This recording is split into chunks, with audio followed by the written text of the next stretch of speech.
Welcome to Kiwi Living. Coming up, the secret to feeding a big crowd. Mike has a delicious and easy 3-course menu you'll love. Inspired by the colours of the coast, I visit this gorgeous home in Kirikiri. Our new resident vet, Dr. Stacey, is in the house, and our brand new DIY team transforms this kids' room into a timeless space with a storage system you can make yourself. These stories and so much more here on Kiwi Living. No mai haramai, it's lovely to be back and bringing you another series of Kiwi Living from our fabulous new home.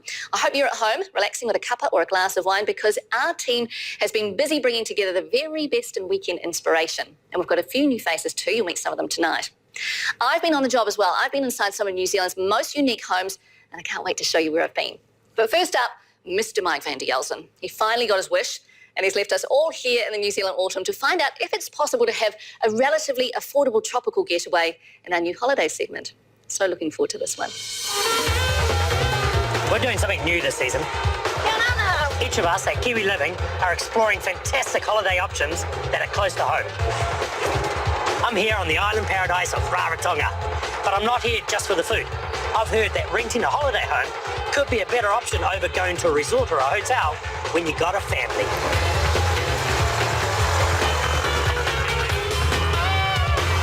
We're heading to a batch that I've rented, and it's a lagoon beach on the south of the island. It's a little village called Titikaveka, and it seems a little less developed, less touristy. It's very lush, beautiful clear water, and I reckon probably the best place to stay.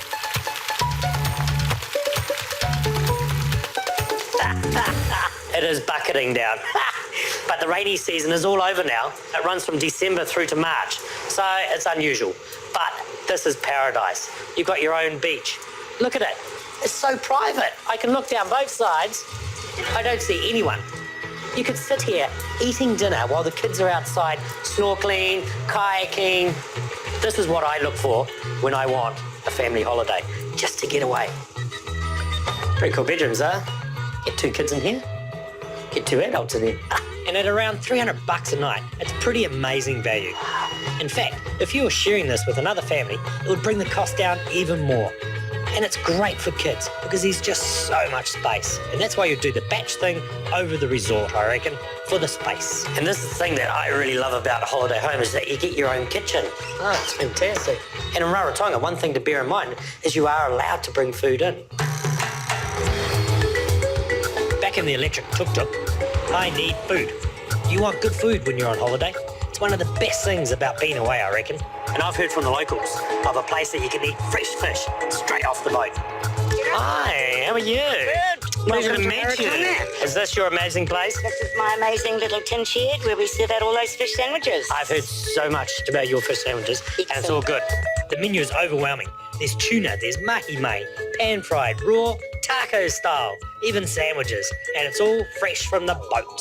So who is this boat that's coming in? This is Captain Muko's Fishing Charters Rarotonga. And who is Captain Muko? Captain Muko is a well-known local character who happens to be my husband. Ah, yes. He does have a bit of a reputation of being a bit stern on board. Do I have to be nervous? No. No. No. Good day at the office, boys. Yeah. How does he do this? Pull up there, offload the fish, weigh the fish, fillet the fish. That's pretty fresh, huh? That's like boat to table. That's it. 7 metres. Not too bad. Yeah. Boy, 2 hands. there's a bit of weight to that, isn't there? Look at that. Where's the filleting table? Here. Yeah. That is a beautiful looking fish. 12 kilo yellowfin tuna. Okay, so we got to fillet these now. Yeah. I'll watch you. Yeah. I'll watch the master. Okay. I need you to get out of my way. No problem. Yeah. I'll always get out of the way of a man with a knife. That's it. Good to go. Thank you, Captain Muko. You're welcome. Look at that. Beautiful. Where would you like me to put this? Oh, you can just put that over here. There? Cut a nice fillet. Yep, perfect. That's a sandwich. That's a sandwich. It's outrageous. It's like 250 grams. Yeah. Do you rub anything on that? Do you put salt, pepper? I do after I've cooked it. Oh, look at that. And now Yeah. I will put it straight on the sandwich. Oh, yeah. Good to go. That's it? Yep. Wow. There's about 200 grams of tuna in here. If you bought the sandwich on Ponce Road, it'd be like $40. What's in here? $13. It's outrageous. This is why we come to Rarotonga. Oh, that was delicious. Right, I've got a belly full of fish, and now I'm going to go and find something to do because I like to get active on my holiday. And I've heard about this very special paddleboarding with a difference. The thing is, I've never paddleboarded in my life. So this is going to be hilarious for you, not so much for me. So we're heading over to the island there where I'm going to get onto my paddleboard. Lads, you right?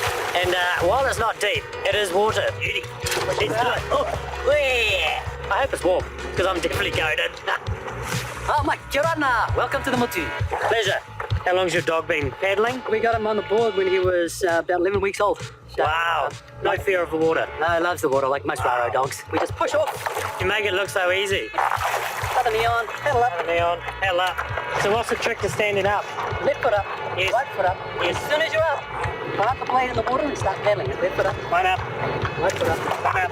Stand up. Paddle Stand in the up, water. paddle, paddle, paddle, paddle, paddle. It was a matter of time.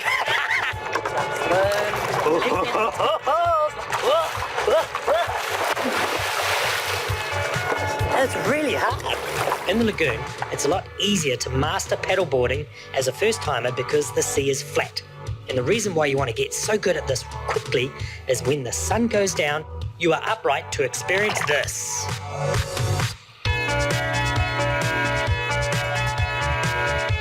So yeah, it's a bummer when the rain comes down on a tropical holiday, but I have to say, on a rainy day, having some space, particularly if you've got kids, is going to be good for your sanity. Titikaveka is definitely the best spot to be on the island. I'll definitely come back. Rarotonga, you're a beauty. Now we're travelling from one coastline to another for this story about a couple's dream home. It's a dream that was grasped by a couple who'd never even been to New Zealand before, and it's proof dreams do come true. Let's take 10 years hard work. Hello guys. On their travels, they heard Kiwis boasting about New Zealand, and the Kiwi dream soon became their dream.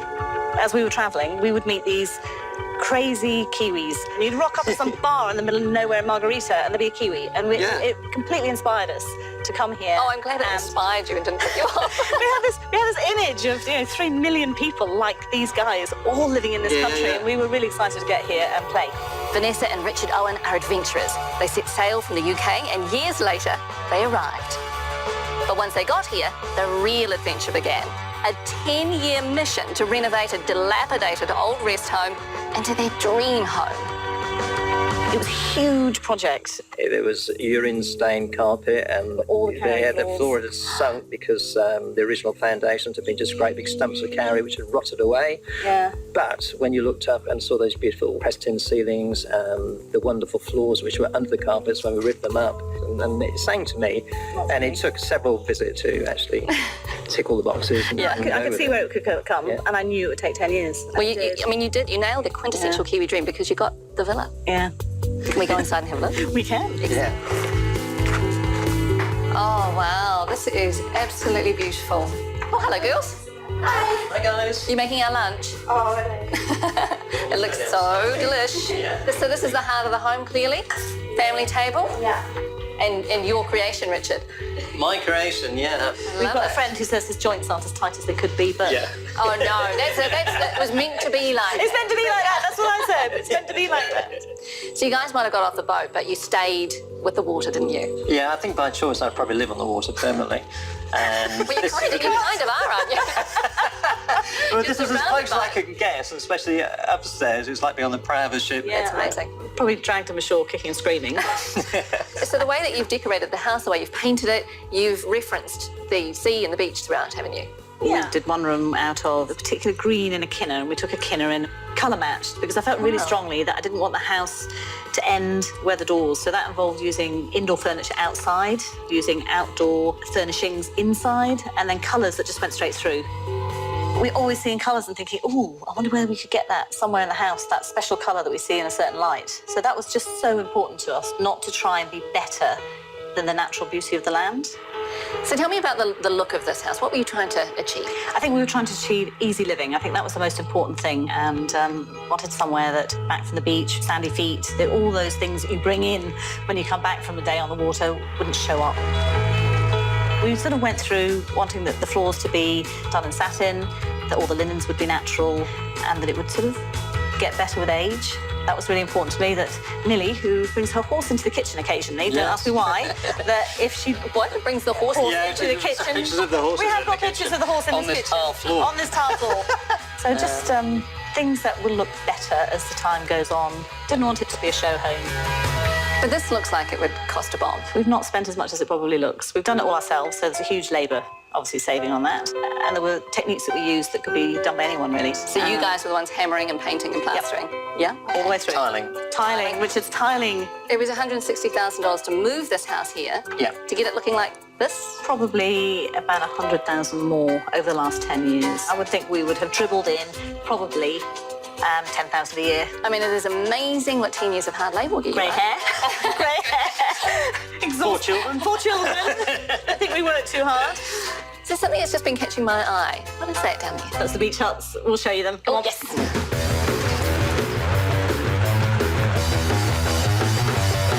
Oh my gosh, that's so gorgeous. Wow. The hut on the right, we did a family friend build in a day. There were 40 of us here. Wow. From 8 in the morning, and we finished about 10 o'clock at night. All of it, the joinery, the doors, the windows, the floors, the whole lot has been made from all the leftover stuff from the home that would otherwise have gone on the skip. So wow. Every single piece of it's been upcycled. I love that. And upcycled. Really special. It's That's really special fantastic. for that. When we first bought the land 11 years ago, there was nothing on here at all, and we needed to connect with it. We needed to work out where the sun came up and what happened with the tide, and we weren't ready to jump into a build of any type at all. So we actually did one summer here for about 5 months. Yeah. Oh, really? And Oh, my we goodness. did. So we all, as a family, are really, really connected to this. So what gets me is Richard and Vanessa's commitment to a dream. And they've achieved that dream to build the quintessential Kiwi home, in part by using a careful selection of colours and textures to fit their natural environment.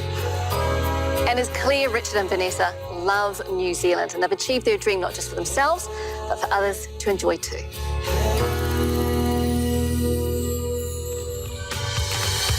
Coming up, it's lawn planting season, but what if you'd like a change from grass? Tony has some gorgeous options. Dr. Stacey Tremaine has some life-saving advice for your four-legged family members. If you've got a crowd around this weekend, Mike has a delicious solution, and Monty Beetham meets up with a dock ranger to get some advice for going bush with the whānau. Welcome back, and it's welcome back too to my old friend Tony Morrell. Yay! Hey, good to be back. So nice to have you here. Now, your first story tonight, not so sure about it, lawns, boring. Very important. Big part of our culture. We like to live on lawns, and I've got some really interesting lawns for you to try out. But with the end of daylight saving, this is the perfect time to be putting in bulbs. Hyacinths, daffodils, tulips, all the wonderful bulbs of the spring season. Excellent. Not too late to get them in? No way. In fact, this is the perfect time this weekend. And if you go to our webpage, you'll see a great competition where you can win your own bulb planting pack from our good friends at TUI. Brilliant. Okay, so I say lawns are lawns are lawns are lawns. Tony says otherwise. Let's take a look. It's autumn, a perfect time to plant a new lawn. And I've got some great advice for sowing a new lawn this season, plus some alternatives to grass. And these are some of my favourites: Celeriac, thyme, and pratia. What I love about these plants is that they offer a little bit of an alternative to normal grass. You get great texture, beautiful flowers, fragrance, and maybe even a bit of romance in your garden too. And you don't have to mow them. So if you struggle with your lawn or you've got areas that are hard to mow, these are just brilliant. So here's a really great project that you can start and finish this weekend. This is Celeriac radicans, a native to our country, and she's a beauty. I like the fact that the foliage looks a little bit like green jelly beans, and it's actually quite springy and bouncy. It's got a great little flower, and out of one pot, you can get about 4 plants. It also establishes quickly, and because it's so dense, if it ever gets a weed growing through it, you can use seawater in a watering can to kill the weeds. It's just brilliant. It's a well-known fact that Celeriac will grow in as little as 5 centimetres of soil. And in this particular patch, that's all we've got. The other wonderful thing about this plant, and there's lots of wonderful things, is that if you occasionally drive over it, it'll simply bounce back. You know, we're really lucky in New Zealand and quite spoilt for choice when it comes to ground cover plants that work as an alternative to lawn. Here's another one, pratia. It's an amazing plant. It only gets to about 2 centimetres high. It establishes really quickly, tolerates wet and dry conditions, and at different seasons throughout the year, you'll get a flower. Now, I know your gran would have said, don't pick the flowers or even crush them, but here's a plant that you can walk on, it won't affect it.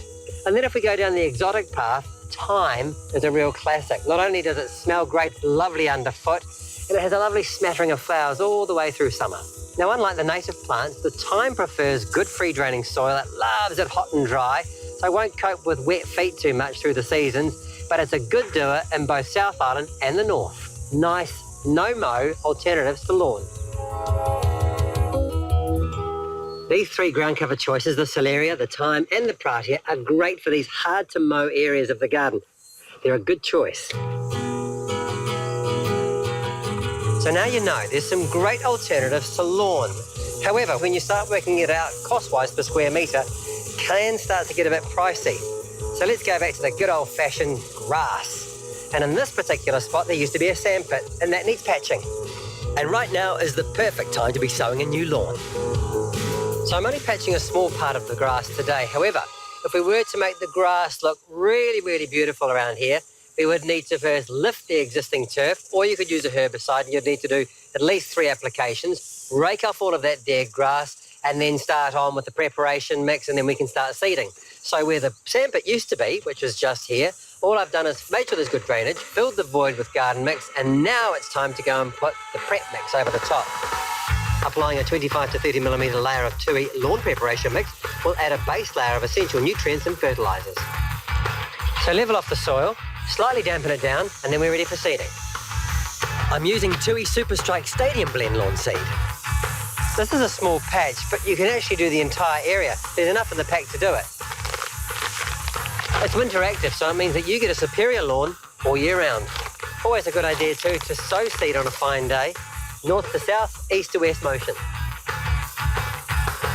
And finally, a light raking to maximise seed contact with the lawn preparation mix. And to finish off, lightly water in the grass seed. And I want you to keep an eye on it for the next 7 days because it could dry out and the birds could have a go on it as well. And you might have to do a little bit of oversowing. And once the grass is up to at least 5 centimetres tall, then you can mow. It's going to look fantastic. So the patch has had a really good start, but the rest of the lawn doesn't look too crash hot. So I'm just using a seaweed-based fertiliser mixed with water to lush it up so it matches it. You can find out more about sowing lawns or lawn alternatives on our website. All right, I stand corrected. Lawns aren't necessarily boring. Tony wins. Now we're going to welcome to the team Dr. Stacey Tremaine, dad of 2 in Rotorua Base Vet. Lovely to have you on the team. Thanks for having me. You're going to be talking about pets this season and specifically tonight about rat poison. Yes, well, it's coming into winter. It's getting cold outside, so the rats may be moving indoors. There's a few handy tips that we can just share with everyone at home. Hopefully, it's going to save a few canine lives over the winter. Oh, good, because I do worry all the time. I've got a little dog, Flo, and I always am worried that she's going to take some rat poison. Another thing to think about, you were telling me earlier, is slug bait. Yeah, it's something that we see quite often through the clinic, and there's a compound called metaldehyde in lots of forms of slug bait, and it causes horrible tremors and convulsions. So what we generally advise is if you can use a slug bait that doesn't have metaldehyde in it, go for that one. Excellent, great. Let's take a look at your first Kiwi living story. Over my years as a vet, I've treated hundreds of cases of rat bait poisoning in our little pets. So how do you know when your pet's eaten rat bait poison? Well, luckily today, we've got one of the area's top dog trainers come and give us a hand. Very good. Turn around. Morning, Chelsea. How are you? Good, good. So who have we got here today? This is Dirt. Hello, Dirt. I don't think I've met you before. How are you going? One of Chelsea's 11 dogs. So today we're here to talk about rat bait poisoning. And what we're looking for is the signs that we can look for at home.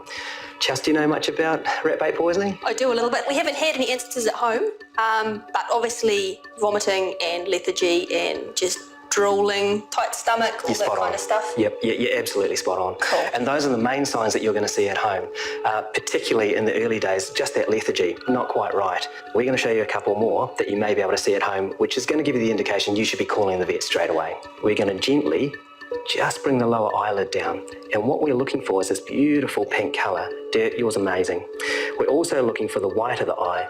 Now, if those membranes are the same colour as the white of the eye, we're worried. We've got internal bleeding, and that's rat bait.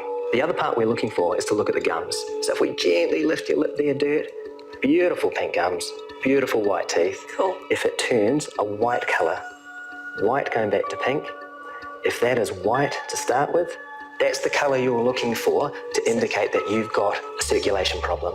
One of the main signs that you can feel for but not necessarily see is a racing pulse. So when we're taking the pulse, we're looking to take our hand, thumb on the outside, fingers in a flat line on the inside of the thigh, and we're gently feeling on the inside of the thigh up against the abdomen. When you start to feel that light thread, that's your pulse. Count it for 1 minute. We are looking for a green or a bluey coloured faeces, or any indication of blue or green, maybe stuck to the fur around the bottom or the base of the tail. Another pretty strong indication, need to call your vet. Moving on to the more advanced stages of rat bait poisoning. What we're feeling for here is just general pain and tightness. If you notice that we have a bigger belly than normal, it's tight, and we start showing signs of pain, it is a serious situation. You need to call your vet. Thank you, my friend. Excellently done. So, how can you make your home safer for pets in these colder months? You might think using rat bait stations are a safe option, but they're not completely pet-proof. A little fox terrier paw could get inside there, and if they're thrown around too much, some of the bait could come out. So the trick is, make sure you check them every 3 days. You could try a poison-free alternative, but most importantly, keep an eye out for any of those symptoms in your little furry mates. That's it. Coming up, Mike has the ultimate solution for your weekend dinner party. And later in the show, kids have a lot of stuff. So our design team have a super storage solution that you can build yourself. And Monty Beetham, our new health reporter, is going bush with the family. You'll love his advice for getting the kids into nature. Welcome back. And now, I love this next story because coming from a big family, I often, my husband really, have to cater for big numbers. I'm all about the easy, tasty menu. Any trickier, and it can start turning into freak-out territory. Fortunately, Mike Van Dielsen has come to the rescue with an amazing 3-course dinner party menu that looks utterly delicious, and he promises me is super easy. Cooking for 10 can freak most people out. But stick with me, because I'm going to show you a stress-free way to get through the night. I've got a 3-course meal, starting with the easiest of entrees, a beautiful roasted tomato soup. Our main course is a succulent barbecue pork shoulder, accompanied by a stunning quinoa and roast veggie salad. People, dessert, yeah, come on up! Topped off with a luscious dessert that you can throw together in front of your guests on the barbecue. Boom! So, to keep this simple, we're going to do a wonderful soup inside with a roasty veggie salad and quinoa. Then we're going to rock out to the barbecue, bit of pork shoulder, and a fantastic dessert to finish on the barbecue. Let's get into it. First up, our starter. It is so fast to put together, but so delicious. To kick it all off, infuse some olive oil with some garlic and rosemary. Then, in a blender, chuck some white beans, slow roasted tomatoes, and some salt. Then slowly add the olive oil back in, and voila, it's done.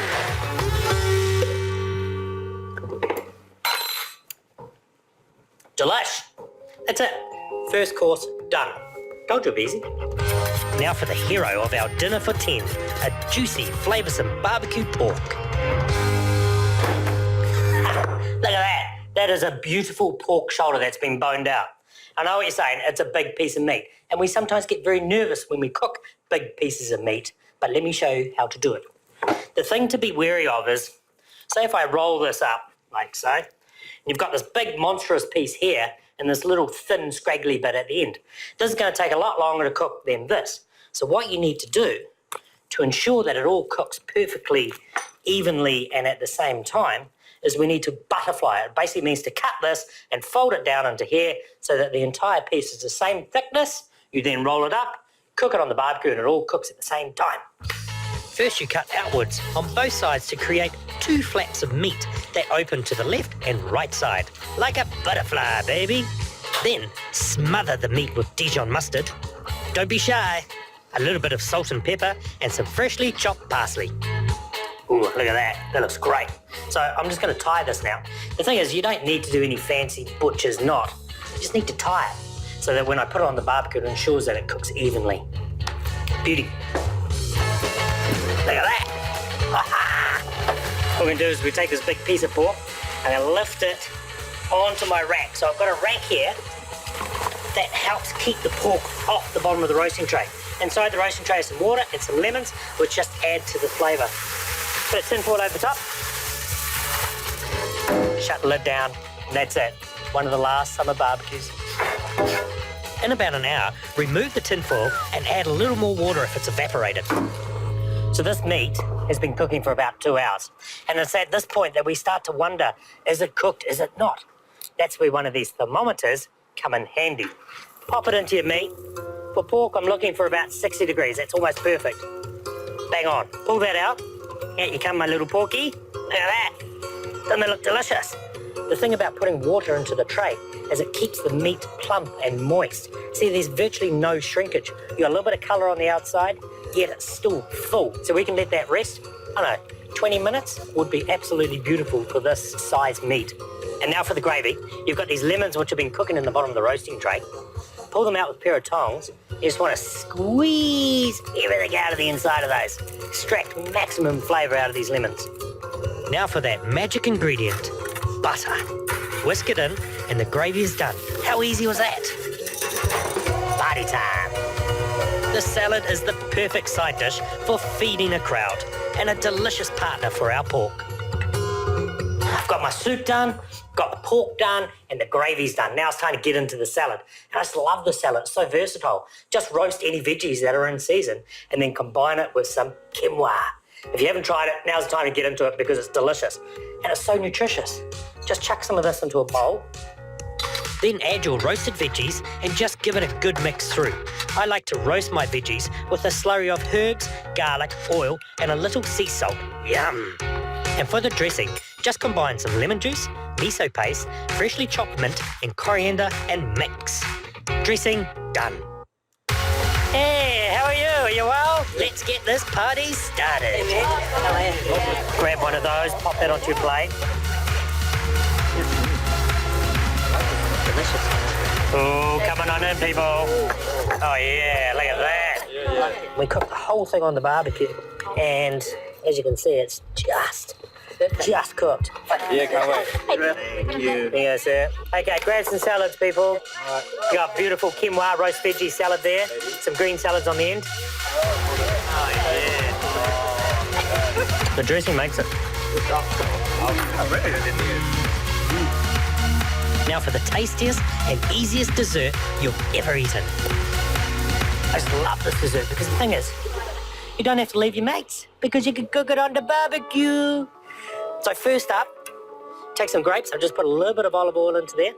Roasting pan on the barbecue, nice and hot. Drop these guys straight in. Ooh, listen to that. Give that a little shake. What that does just blisters the outside skins of the grapes. It just gets a bit more flavour into them. Okay, next up, making a rosé savion.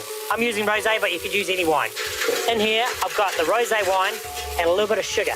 To that, I'm going to add my egg yolks.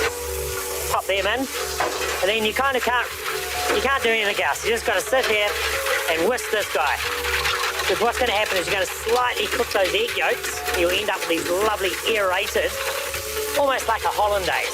But a hollandaise that's going to go well with our grapes.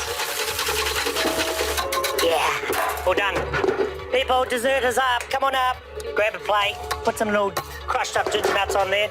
Grab some grapes. A bit fancy, isn't it? Oh, yeah. Pleasure. Thank you.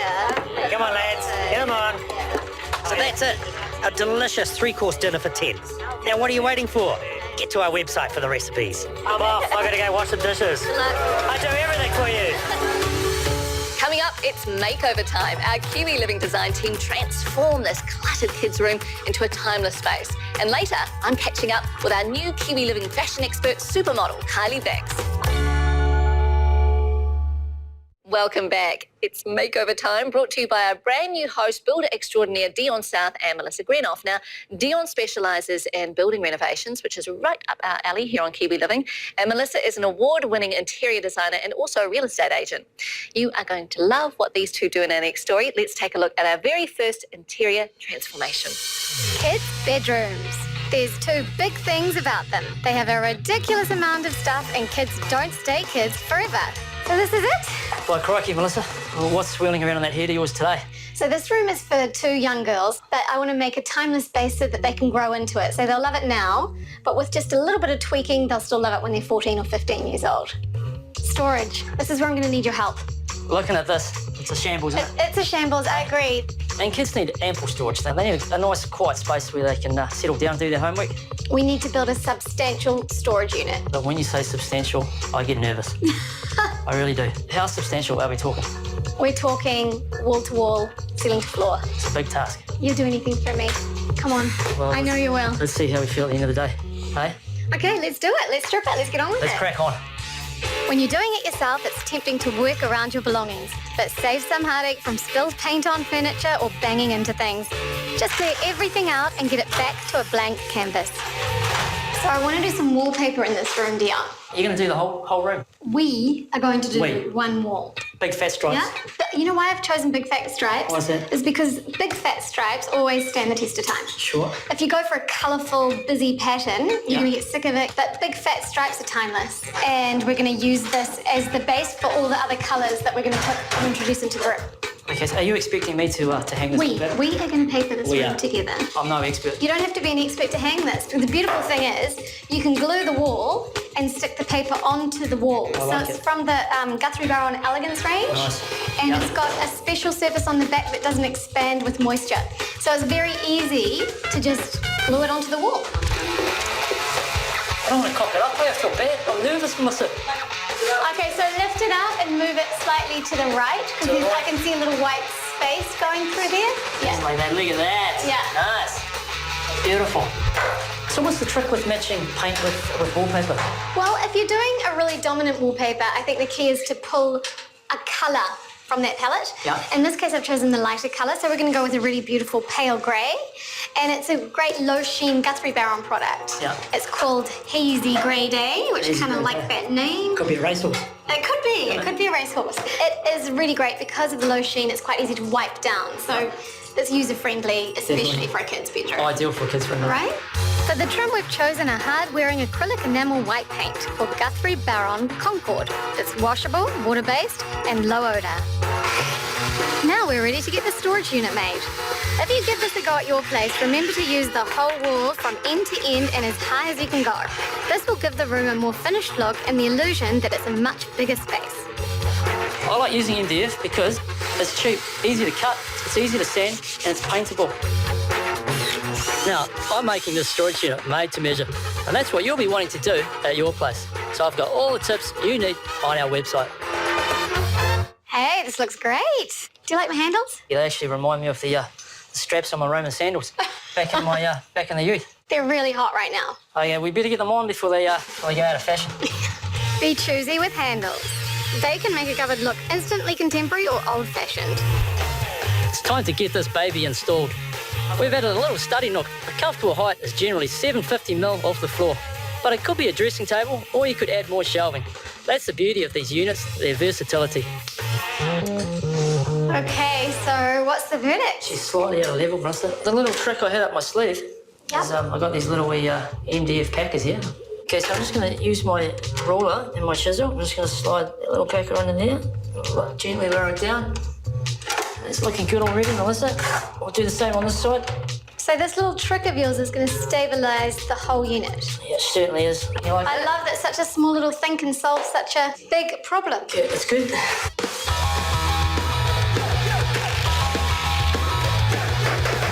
So this is when we start bringing in the layers and the colours. Pastels are really in for the soft palette with a pop of something that's a little bit bright and zappy, like the yellow in here. It just brings it all to life. Bedding makes a huge difference in a room. You can get a really strong sense of colour through a simple duvet cover, and it's really cost effective.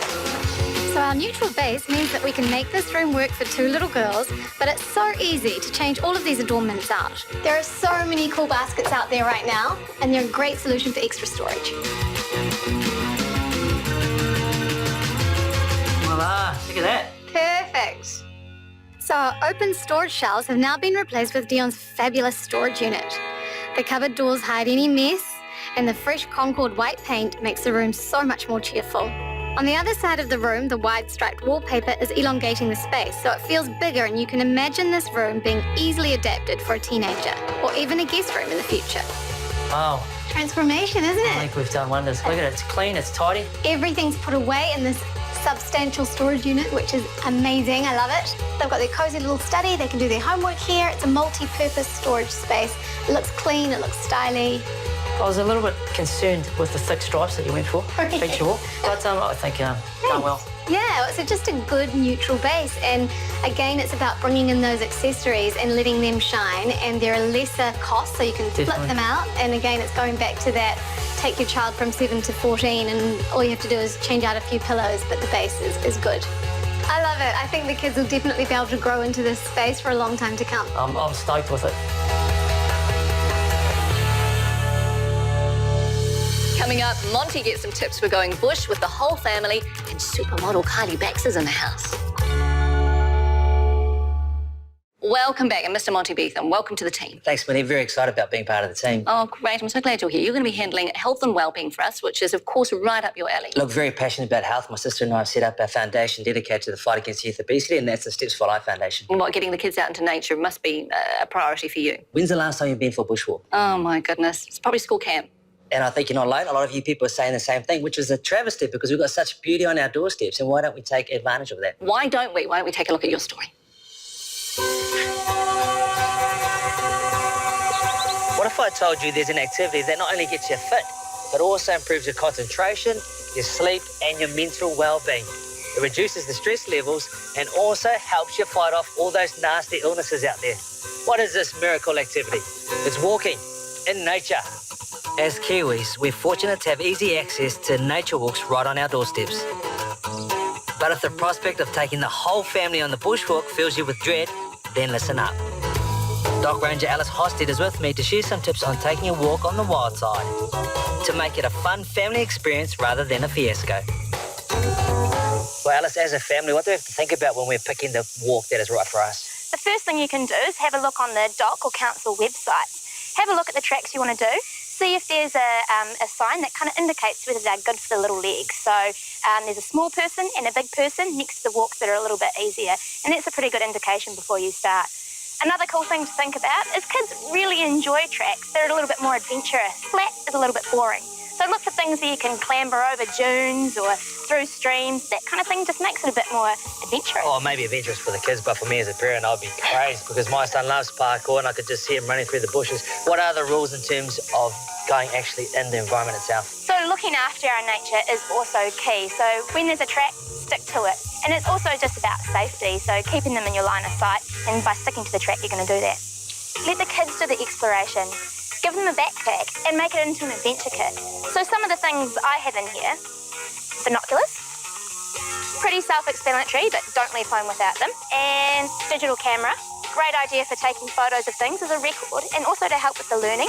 Take a picture, take it home, and then maybe you can do identification as well. I like that. You can document what you're seeing and also show and tell at school, right? Let them know what you get up to on the weekend. Totally, and a magnifying glass. Now this is great because it can take you away from the kind of wider picture and focus in on some of the smaller things that you may not have noticed before. Key is though to make sure that if you're turning over logs or rocks, to put them back because it is someone's home. Well, these are all great objects, but at the same time, I'm thinking there's going to be a fight on my hands. Dad, that's mine. Check that out. Hey, Mum, I can see people. Oh my gosh, there are. Well, Alice, who spends a lot of time in the outdoors, some safety tips to keep our precious family safe. The first one is to check the weather. You know as well as I do that the weather in New Zealand is so changeable. So do that first.